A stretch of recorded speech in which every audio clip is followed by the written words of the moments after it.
어느 것이 더 무섭다고 느껴지는지 한번 생각해 보십시오. 자, 암과 죄. 자, 어느 게 무섭습니까? 네? 죄. 우리 성도님들 아주 FM적으로 답을 하셨습니다. 예, 사실 저는 암이라고 대답하기를 바랬는데, 예, 다시 한번 물어봅니다. 말기암 그리고 죄. 죄. 예. 우리가 보통 건강한 줄 알고 살다가 병원에 갔을 때 의사 선생님으로부터 당신 암입니다 라고 하면 가슴이 철렁할 거예요. 무섭고 두려울 것입니다. 어떤 사람이 여러분에게 당신 죄인입니다 라고 한다면 뭐 무서워하기는커녕 불쾌하다 여길 것이다. 불쾌하다. 내가 왜 죄인이야? 받아들인다고 해도 크게 염려하거나 크게 근심하지 않을 수 있어요. 왜 그러냐면 죄가 무엇인지, 죄가 얼마나 치명적인 것인지를 알지 못하기 때문에 아무리 죄 얘기해도 우리 안에 그 내성이 생겼어요. 이미 교회에서 아무리 죄를 전해도요, 그거 뭐 다 짓는 거 아니야? 그거 모르는 거 아닌데? 라고 그냥 쉽게 한 귀로 듣고 한 귀로 흘려보낼 때가 너무나 많습니다. 하지만 죄가 얼마나 치명적인 것을 안다면, 우리가 얼마나 그 죄에서 정말 얼마나 저주받은 인생이고 헤어날 수 없는 인생임을 안다면, 우리가 믿는 이 예수님, 우리가 믿고 있는 이 복음이 정말 값진 복음이 되고 놀라운 복음이 되는 줄 믿습니다. 하지만 세상 사람들은 이 죄에 대한 것을 듣기를 싫어합니다. 심지어 교회에서도 죄를 설교하고 지옥을 전하는 것을 부담스러워하는 사람들이 너무나 많습니다. 그래서 복음을 전하는 것은 사실 어렵습니다. 사람들에게 듣기 좋은 말만 하려고 하는 유혹을 많이 받습니다. 하지만 그렇다고 해서 사람의 죄에 대해서 불쾌하다 생각하고 죄를 불편하다고 해서 그 진리를, 전해야 될 진리를 전하지 않으면 안 되는 거예요. 여러분, 환자가 상처받을까 봐 의사가 환자에게 그 치명적인 어떤 병을 알려주지 않는다면 그 환자는 진지하게 치료를 받을 수가 없습니다. 마찬가지로 우리가 정말 전해야 될 진리를 전했을 때에 그 사람은 듣기를 거북한 진리라 할지라도 성령께서 듣게 하시고 역사하시면 그 심령을 살리게 되는 줄 믿습니다. 따라서 오늘 우리는 본문을 통해서 부정할 수 없는 진리가 몇 가지가 나와 있습니다. 이 진리를 우리 모두가 바르게 마음에 새기고, 또 우리가 이 진리를 우리만 아는 것이 아니라 우리 주변의 이웃들에게 전하는 우리 모두가 되길 주님의 이름으로 축원합니다. 자, 첫 번째 진리는 무엇인가? 첫 번째 진리는 모든 사람은 다 죄인이다라는 거예요. 모든 사람은 다 죄인입니다.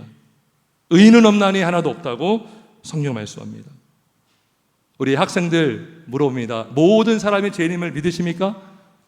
동의하세요? 다 죄인이라는 거, 다 죄인.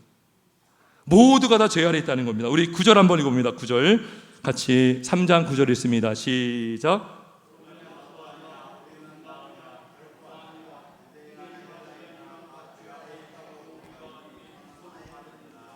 아멘. 자, 여러분, 로마서 1장 18절부터 로마서 3장 8절까지 바울은 오로지 죄만을 얘기해. 죄, 이방인의 죄, 유대인의 죄. 얼마나 듣기가 힘들었겠습니까? 자, 그러면서 바울이 물어보는 거죠. 그러면 우리는 아느냐? 나 바울은 너희보다 나은 사람이냐? 나는 깨끗하고 너희는 다 죄인이냐? 아니다라는 거예요. 바울이 나를 포함하여 우리 모두는 다 죄인이라는 거예요. 다 죄 아래 있다는 것입니다. 다 죄인이라는 거예요. 왜 죄인입니까? 우리는 다 알고 있어요. 아담의 죄 때문에 인류 안에 죄가 들어왔다는 걸 알고 있습니다. 로마서 5장 12절에 말씀합니다. 한 사람으로 말미암아 죄가 세상에 들어오고 죄로 말미암아 사망이 들어왔나니 이와 같이 모든 사람이 죄를 죄였으므로 사망이 모든 사람에게 이르러느니라. 저도 옛날에 이게 궁금했어요. 아담이 지은 죄가 왜 나의 죄가 되느냐? 억울하지 않습니까, 여러분? 복음을 전하고 주일학교에서 이 말씀을 전하면 왜 아담의 죄가 나의 죄가 되냐는 거예요. 근데 몰라서 하는 거죠. 왜냐하면 아담이 하나님과 언약을 맺었어요. 아담은 인류의 대표자입니다. 인간의 대표로 하나님과 언약을 맺어졌는데 언약을 아담이 파기한 거예요. 그러면 아담만 파기한 것이 아니라 아담 안에 속한 모든 인류가 다 그 언약을 파기한 거예요. 그래서 모든 인간이 다 죄인이 되는 것입니다. 모든 사람이 다 죄 아래 있다라고 이미 성경은 계속 말씀하고 있습니다. 굳이 성경을 제시하지 않더라도 속담 중에 이런 속담이 있어요. 털어서 먼지 안 나는 사람 없다 그래요. 뭐라고요? 털어서 먼지 안 나는 사람이 없다. 무슨 말입니까? 우리 안에 다 허물이 있다는 거죠. 털어서 먼지 안 나올 깨끗한 의인은 없다는 거예요. 성경이 아니고도 속담으로도 다 이거를 증거하고 있습니다. 첫째 진리는 뭐냐? 모든 사람이 다 죄인이라는 거예요. 자, 두 번째 진리는 이겁니다. 자, 모든 사람이 죄 아래 있는데 한 사람을 놓고 봅시다. 그 한 사람은 전적으로 죄로 다 부패되어 있습니다. 죄로 다 부패되어 있습니다. 죄로 다 오염되어 있다네요. 오염. 전적으로 부패했다. 여러분, 머리끝부터 발끝까지 인간은 다 죄로 부패했다는 것을 믿으십니까? 동의하십니까? 인간의 지식, 인간의 감정, 인간의 의지가요 다 삐뚤어져 있어요. 다 왜곡되어 있어요. 여러분, 그 유리 글라스에다가, 이 투명 유리 잔에다가 물을 담고 이 젓가락을 하나 딱 꽂아보세요. 그러면 그 젓가락이 똑바로 보입니까? 삐뚤어져 보입니까? 딱 굴절되어 보이잖아요. 우리의 시선과 우리의 마음과 우리의 지식이요 다 이렇게 삐뚤어져 있어요. 사실은 우리는 정확하게 본다고 하지만, 여러분, 음주운 추청할 때 미국에서는요 이렇게 똑바로 걸어보라고 하더라고요. 예, 자기는 똑바로 걷는 것처럼 생각을 해요. 나 잘 걷지 않습니까? 근데 삐뚤삐뚤 걸어요. 예. 죄로 오염됐다는 건 뭡니까? 죄가 우리의 생각, 우리의 지식, 우리의 감정, 우리의 의지까지 다 망가뜨려 놨어요. 다 부패해 버렸습니다. 죄의 영향을 받지 않은 부분이 없어요. 자, 이것을 오늘 성경은 증거하고 있어요. 10절에서 13절까지를 보면 10절에서 12절까지를 보면 이 죄인의 이 전적인 부패함이 얼마나 심각한지를 보여주고 있습니다. 그러면서 네 가지 종류의 사람들이 없다라는 것을 근거로 해서 인간은 죄로 다 부패했다는 것을 지금 증거해 주고 있습니다. 자, 첫 번째는 어떤 사람이 없죠? 바로 의인은 없나니 하나도 없습니다. 왜 의인이 없죠? 다 죄로 오염되었기 때문에. 태어날 때부터 죄인으로 태어나고, 그러면 제가 물어볼게요, 여러분. 한 사람이 있는데, 여러분, 1%는 선한 게 있을까 없을까요? 1%는 그래도 착한 어떤 깨끗한 부분이 있어요, 없어요? 전적으로 부패했다는 것은 100% 다 오염됐다는 거예요. 100%. 390년경에 펠라기우스라는 영국의 수도승이 있었습니다. 신학자였고 수도승인데 그 사람이 이렇게 말했어요. 전적인 부패를 부정합니다. 이 사람은 수도승이고 신학을 했기 때문에 그 파급력이 어마어마했어요. 인간은 선한 부분이 있다. 인간은 전적으로 오염되지 않았다. 인간은 자유의지로 얼마든지 선행을 할 수 있고, 선행을 열심히 하면 인간의 힘으로 구원받을 수 있다. 하나님이 그 주신 자유의지로 얼마든지 선행할 수 있다라고 했어요. 말씀이가 틀립니까? 네, 틀린 거예요. 이단으로 정죄가 됩니다. 이단자로 판명이 되었어요. 그래서 펠라기우스주의가 쏙 들어갑니다. 근데 오늘날에도 스멀스멀 이 펠라기우스주의라고 하거든요. 펠라기우스주의가 아직도 활기를 치고 있는 데가 있어요. 그게 바로 천주교입니다. 천주교. 천주교도 인간의 저적인 분패를 인정하지만 조금은 남아있다라고 얘기를 해요. 조금은 남아있다. 그리고 그 조금 남아있는 선한 것을 가지고 하나님이 주시는 은혜를 가지고 우리가 열심히 살면, 열심히 덕을 쌓고 열심히 선행을 하면 그 선행함으로 구원을 받을 수 있다라고 가르치는 것이 천주교예요. 안타깝지만. 여러분, 과연 가능합니까? 과연 인간의 선한 것을 가지고 조금은 남아있다라고 믿고 그렇게 하면 정말 천국에 갑니까? 일단 전제가 잘못된 겁니다. 여러분, 이 붓에요, 깨끗한 붓에 물감, 검정색 물감을 하나 탁 묻혔어요. 그리고 하얀 흰색의 페인트를 한번 칠한다고 생각해보십시오. 그 흰색 페인트를 칠하면은 흰색으로 칠해집니까? 얼룩집니까? 얼룩지죠. 아무리 흰색을 칠한다고 해도 원재가 있기 때문에, 죄로 오염됐기 때문에 사람은 아무리 선을 행한다 해도, 아무리 선을 행한다고 해도 계속 덧칠해도 그 검정색 물감 하나 때문에 깨끗한 무엇을 할 수가 없는 인간이 바로 전적인 부패한 상태이기 때문에 의인은 없나니 하나도 없다라고 하는 거예요. 자, 또 어떤 사람이 없냐 하면 깨닫는 자가 없다. 우리 11절 보겠습니다. 깨닫는 자도 없고, 그렇죠. 깨닫는 자가 없다는 거죠. 깨닫는 자가 없다는 것은 참 지혜자가 없다는 거예요. 세상에 많은 사람들이 이 지혜를 얻으려고 부단히 노력을 했고 지금도 애를 쓰고 있습니다. 책을 읽고 공부를 하고 또 수행을 하고 또 사색을 하고 아무리 똑똑한 공부를 해도 하나님을 찾지를 못해요. 하나님의 진리를 깨닫지를 못하고 있습니다. 여러분, 똑똑하면, 공부를 많이 하면 사례 분별력이 좋을까요? 안 좋을까요? 우리는 보통 좋다고 생각하잖아요.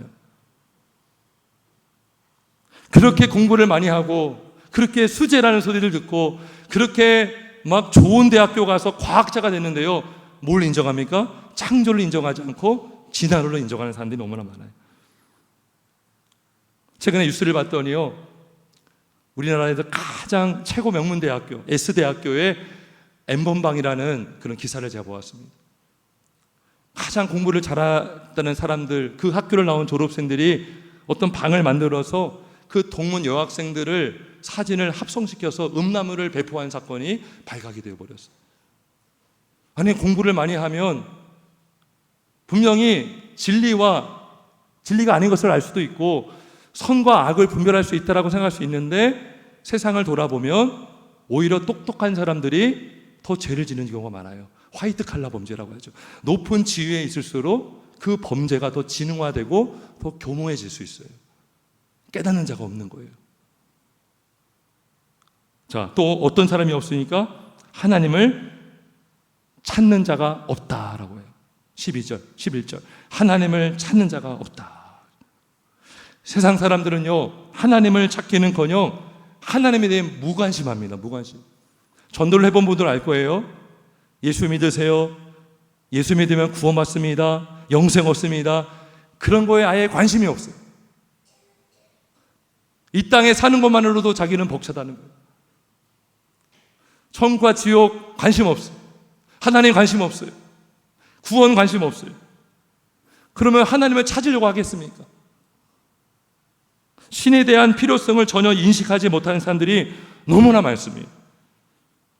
오히려 하나님을 대적하고 하나님이 없다라고 주장하는 사람이 너무나 많죠. 하나님을 멀리합니다. 아담이 범죄하고 나서 했던 특징이 뭐였습니까? 숨어버린 거예요. 하나님을 피한 거예요. 죄인의 특징은 하나님을 가까이 하지 않습니다. 하나님을 찾으려 하지 않습니다. 하나님을 멀리하고 하나님을 적대시합니다. 이게 전적으로 부패한 거예요. 의지가 다 부패해버렸습니다. 찾을 의지가 없어요. 찾으려고 하는 노력을 하지 않아요. 의지가 없는 거예요. 의지가 부패한 거예요. 자, 또 뭐가 없어요? 우리 12절 한번 같이 읽습니다. 12절 시작.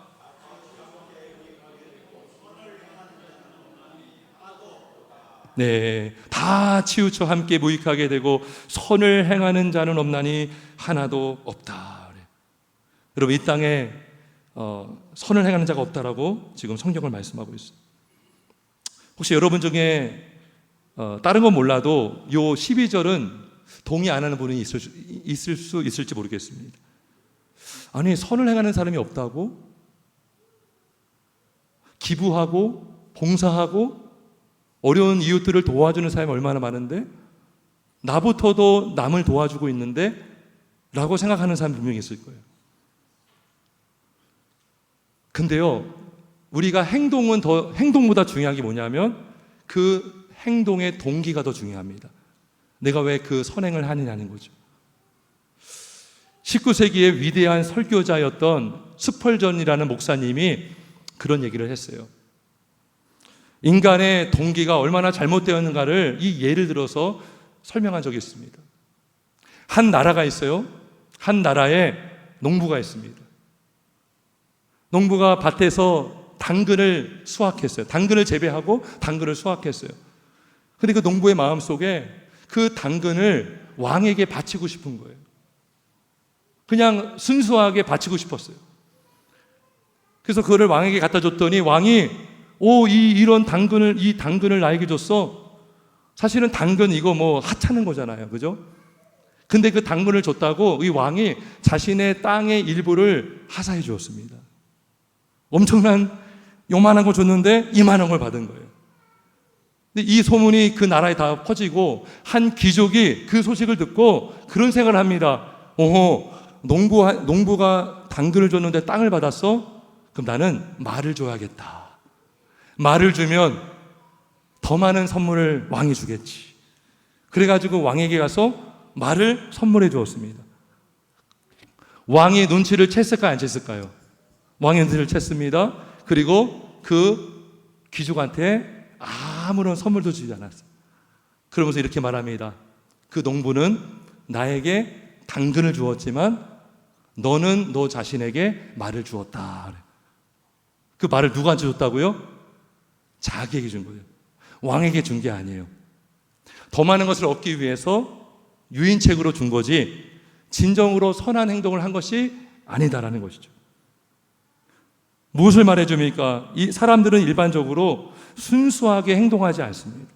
계산적으로 행동할 때가 많습니다. 내가 이렇게 행동하면 어떤 결과가 일어날까? 내가 이러면 이러한 유익을 얻겠지? 이러한 효과를 얻겠지? 이러면 나에게 이득이 되겠지? 나에게 도움이 되겠지라고 행동하며 생각하며 행동할 때가 많대요. 결국 인간은 다 자기중심이에요. 부인할 수 없습니다. 나는 아니야라고 해도요, 가만히 여러분의 마음을 들여다보세요. 여러분이 깨닫지 못해도 하나님이 보시기에는요, 다 자기 위해 사는 사람이 다 수두룩합니다.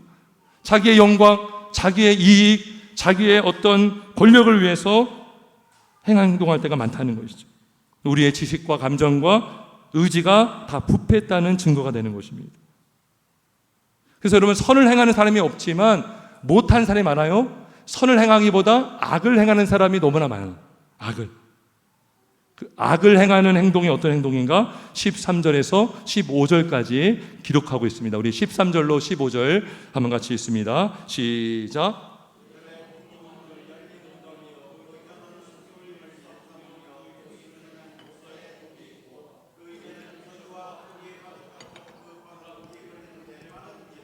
예.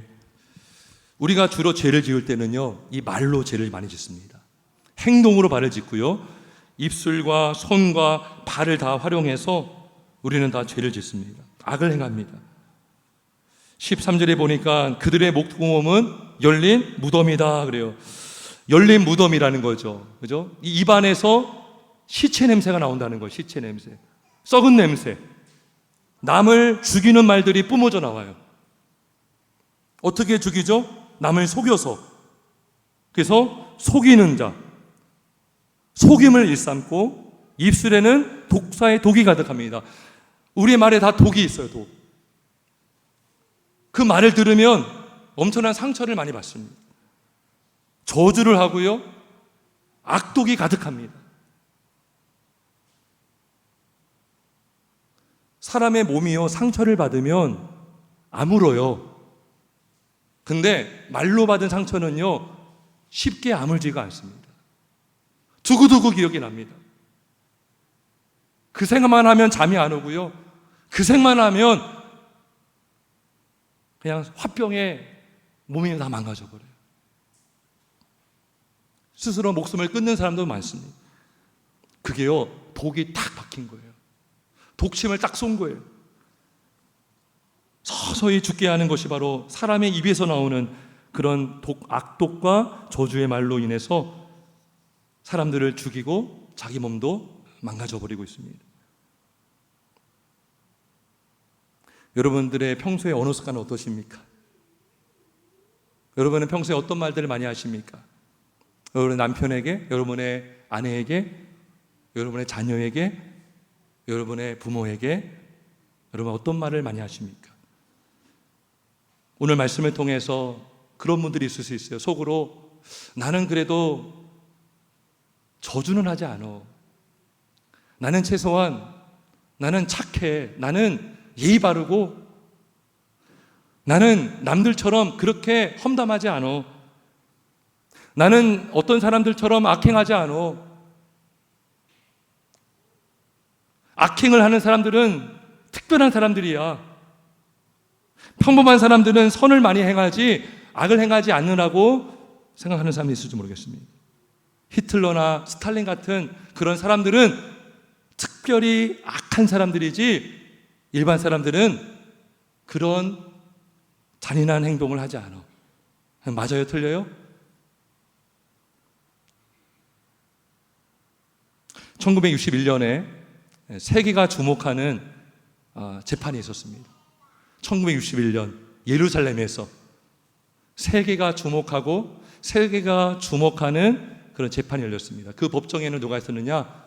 나치 친위대에서 중령으로 일했던 그 유대인들을 학살했던 아주 주범 중에 주범인 아돌프 아이하만이라는 사람이 그 법정에 서 있었습니다. 독일이 패전을 하고 그 아이하만이 아르헨티나로 도망가 버렸어요. 15년 동안 망명 생활을 하고 아예 숨어 살았습니다. 근데 이스라엘에는 정보기관 모사드라는 아주 훌륭한 정보기관이 있습니다. 그들이 15년 동안 그 사람을 찾아 헤맨 거예요. 그리고 그 아이하만을 극적으로 체포합니다. 그래가지고 그 사람을 소환해서 예루살렘 법정에 세운 거예요. 근데 거기에는 누가 더 참여했느냐?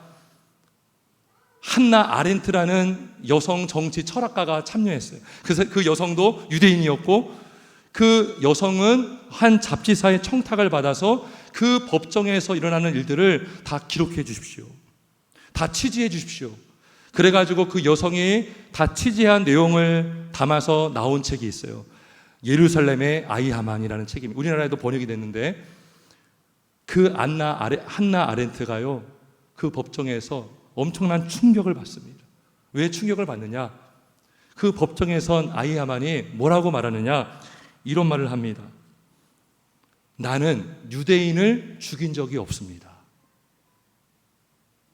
나는 유대인이건 비유대인이건 나는 어떠한 인간도 죽인 적이 없습니다. 그래서 그리고 변호사를 통해서 뭐라고 한 거냐면 나는 주어진 책임을 다했을 뿐입니다. 나는 월급도 받았던 중령입니다. 내가 월급을 받으면서 그 주어진 책임을 다하지 않았다면 오히려 저는 그것이 잘못됐다고 생각합니다. 다 충격을 받은 거예요. 이 안나 아렌트가 충격을 받고 거기서 나온 개념이 있어요. 악의 평범함, 악의 평범함. 악을 저지르는 사람들은 특별한 사람들이 아니라는 거예요. 그 아이하만은 한 가정에 그 아이들의 다정한 아빠였어요. 아르헨티나의 사람들, 그의 15년 동안 아르헨티나에 살았는데 그 아르헨티나에서 아이하만을 지켜봤던 이웃들도 아이하만이 그런 사람인 줄 전혀 몰랐다는 거예요. 충격을 받은 거예요. 어떻게 저런 사람이 저런 악을 행할 수가 있는가? 근데 거기에는 누가 있었느냐? 또 다른 유대인이 있었습니다. 그 사람은 증인으로 참석했는데 예이엘 디무르라는 사람이 참석하고 있었어요. 근데 그 사람이 그러한 아이하만의 모습을 보면서 기절하고 말아요. 졸도해버려요. 그 장면이요 전 세계 방송을 다 탔어요. 여러분 아마 유튜브 통해서 예루살렘의 아이하만 치면 그때 방송으로 나왔던 장면들이 다 기록이 남아 있습니다. 그리고 기절했던 사람도 다 방송으로 탔어요.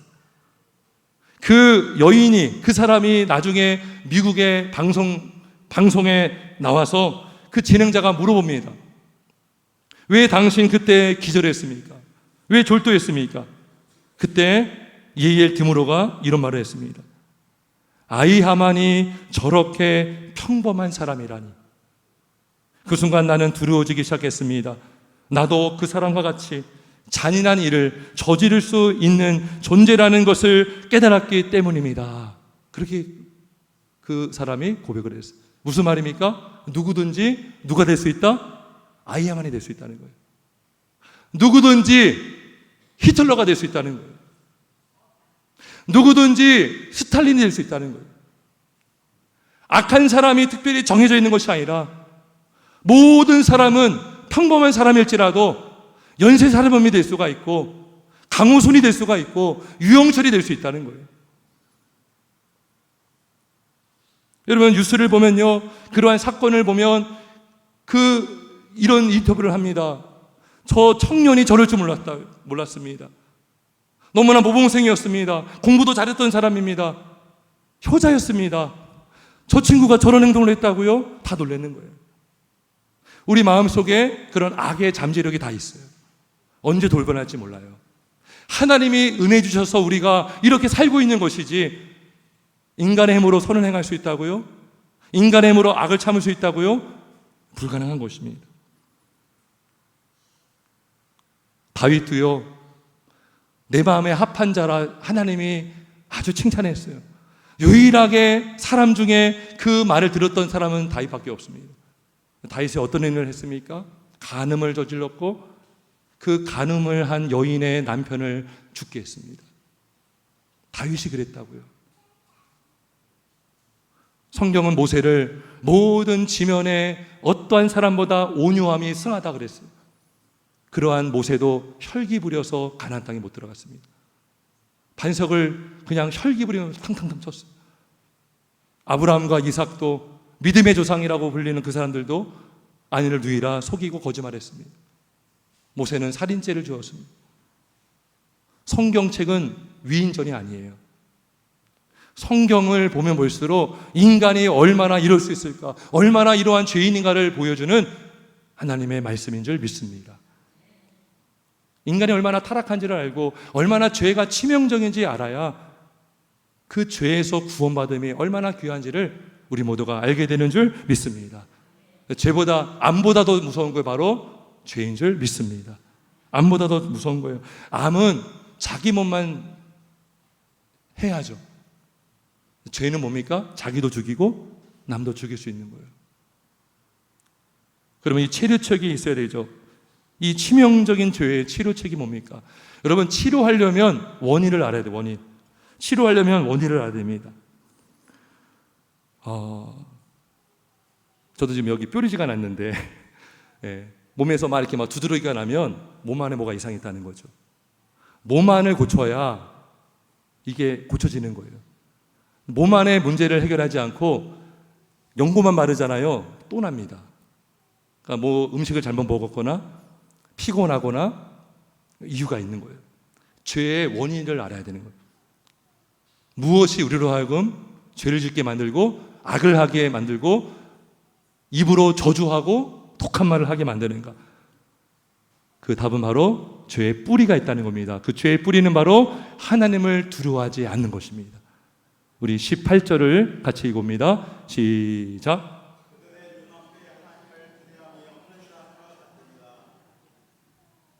두려워하지 않는 것, 이게 모든 죄의 뿌리가 되는 것입니다. 하나님을 경외하지 않아요. 단순히 하나님을 두려워하지 않는다는 것은 하나님을 무서워하지 않는다는 것이 아니라 경외하다라는 것은 하나님을 사랑하면서 두려워하는 거예요. 두려워하지 않는다는 것은 하나님을 사랑하지도 않고 하나님을 존경하지도 않는다는 거죠. 이게 모든 죄의 뿌리가 되는 것입니다. 하나님을 경외하지 않으면 하나님이 우습죠. 하나님의 말씀이 우습죠. 막 죄를 지어도 상관없는 거예요. 하나님의 말씀이 너무나 우습고 하나님의 말씀에 무게가 없는 거예요. 하나님의 뜻대로 살 이유를 알지 못합니다. 죄를 지어도 당당합니다. 자기 마음대로 살아요. 죄를 짓고 아이야만처럼 당당합니다. 나는 사람 죽인 적이 없습니다. 하나님을 경외하지 않는 자는요, 내가 주인인 사람이에요. 내 안에 주님이 내 안에 주인으로 있는 것이 아니라 내가 주인인 거예요. 실제로 전도에 보면 당신 종교 있습니까? 종교 없습니다. 당신은 누구를 믿습니까? 저를 믿어요. 그래요. 저를. 믿을 건 자기밖에 없다는 거예요. 그래서 스펙을 쌓고 지식을 쌓고 높아지려고 하는 거죠. 자기 마음대로 살고 싶은 인생. 하나님을 몰아내고 하나님을 두려워하지 않고 하나님을 아주 저 변두리로 몰아내고 그 중심에 내가 있고 내가 마음대로 살고 싶은 그 뿌리, 하나님을 경외하지 않음, 이것이 바로 죄의 뿌리가 되는 거. 이 원인입니다. 원인. 그리고 결말은 영원한 사망, 영원한 지옥의 형벌을 받게 되는 것입니다. 그래서 이 문제를 해결하려면 이 죄의 뿌리가 제거돼야 되는 줄 믿습니다. 죄의 문제가 해결돼야 되는 거예요. 죄의 뿌리가 제거돼야 죄의 열매가 맺어지지를 않습니다. 우리 교회 화단에 옛날에 어떤 나무가 있었거든요. 그게 썩어서 죽어서 결국 뿌리까지 다 빼내어가지고, 근데 그 뿌리를 빼내는데 되게 애먹었어요. 옆에서 주변을 다 삽으로 흙을 파가지고요, 아무리 파도 뿌리가 깊어요. 근데 정말 간신히 뽑아내었습니다. 이 깊이 뿌리 박힌 죄의 뿌리를 제거하고 뽑을 수 있는 것은 하나밖에 없습니다. 바로 예수님의 피밖에 없는 줄 믿습니다. 이 죄의 치료제는, 유일한 치료제는 바로 예수님의 피입니다. 피. 에베소 1장 7절을 말씀합니다. 우리는 그리스도 안에서 그의 은혜의 풍성함을 따라 그의 피로 말미암아 속량고 죄사함을 받았느니라. 그의 피로 말미암아 속량곧 죄사함을 받았느니라. 놀라운 것은 하나님은 우리가 아직 죄인 되었을 때에 그리스도 예수를 죽게 하심으로 우리를 향한 하나님의 사랑을 확증해 주셨습니다. 우리가 원수 되었을 때, 연약했을 때에 그리스도께서 기약대로 경건하지 않은 자를 위하여 죽으셨습니다. 하나님을 두려워하지 않고 하나님을 경외하지 않은 죄인을 위해서 우리 예수님은 이 땅에 오셨고 십자가 달려 죽으신 줄 믿습니다. 여러분, 예수님이 이 땅의 죄를 위해서 십자가에 달려 죽으셨음을 믿으십니까? 믿으십니까? 근데 그걸로 만족하면 안 돼요. 그게 다가 아닙니다. 그 예수를 여러분 마음에 영접해야 되는 것입니다. 우리는 예수님에 대해 너무나 많이 알고 있어요. 예수님은 이런 분이시고 삶 안에 부활하셨고 베들레헴에서 나셨고, 너무나 예수님에 대해 너무나 어렸을 때부터 주일학교 때부터 너무나 많이 듣고 자라서 너무나 잘 알아요. 근데 문제는 뭔지 아십니까? 그 예수님이 내 밖에 있어요. 예수님에 대해서, 기독교에 대해서 평가를 많이 해요. 예수님 이런 분이야, 나도 알지. 근데 그 예수님을 내 마음에 모시고 사는 사람은 많이 없는 것 같아요. 그 예수를 믿는다는 것은 그 예수를 내 마음의 주인으로 모시는 것인 줄 믿습니다. 여러분, 예수님을 여러분 마음속에 모시고 계십니까? 영접하시길 원하십니까? 예수님을 영접하시면 그 죄의 뿌리에, 그 뿌리가 없어지고 그 뿌리에 누가 계실까요? 예수님이 계시는 줄 믿습니다. 그래서 예수 믿는 사람은 죄의 뿌리를 내는 인생이 아니라 예수님께 뿌리가 내린 인생을 살 수가 있는 것입니다. 죄의 뿌리를 내리면 죄라는 열매가 막 열립니다. 하지만 예수님께 뿌리 내는 신자는 예수님의 열매, 성령의 열매를 맺게 되는 줄 믿습니다. 그래서 이 뿌리가 완전히 바뀌게 되는 거예요. 죄가 뿌리로 있는 것이 아니라 예수님이 내 안에 계시고 내가 예수님께 뿌리를 내릴 때에 예수님을 기뻐하는 열매를 맺게 되는 줄 믿습니다. 그럼 우리는 변화된 인생을 살 수가 있는 거죠. 참된 지혜를 깨닫게 되고요, 참된 진리를 알게 되고요, 그 진리로 순종하며 선을 행할 수가 있고요, 우리가 죄의 뿌리로 붙들려 살 때는요, 우리 입술로 속이고 저주하고 악독이 가득했지만 예수님이 내 안에 계시고 예수님께 뿌리내는 심령은 그 예수님을 통해서 선한 말을 할 수가 있고 축복의 말을 할 수가 있고 예수의 이름을 증거하며 복음을 전할 수 있는 줄 믿습니다. 로마서 6장 22절 말씀합니다. 이제는 너희가 죄로부터 해방되고 하나님께 종이 되어 거룩함에 이르는 열매를 맺었으니 그 마지막은 영생이니라. 할렐루야. 죄의 뿌리가 제거되고 우리가 다 예수님께 뿌리를 내려서 예수님께 뿌리가 내리고 뿌리가 박혀서 예수님이 원하시는 열매, 그 열매를 풍성히 맺는 우리 모두가 되길 주의 이름으로 축원합니다. 여러분, 예수를 믿는 자 안에는 누가 계셔요? 예수님이 계십니다. 그 예수님의 자리를 예수님께 내어주시기를 주님은 원하시는 줄 믿습니다. 주인된 내가 주인 자리에 앉았던 것을 빨리 내려오시고 그 자리에 예수님이 앉아 계시고 예수님의 열매를 맺는 우리 모두가 되기를 주님의 이름으로 축원합니다. 함께 기도하겠습니다.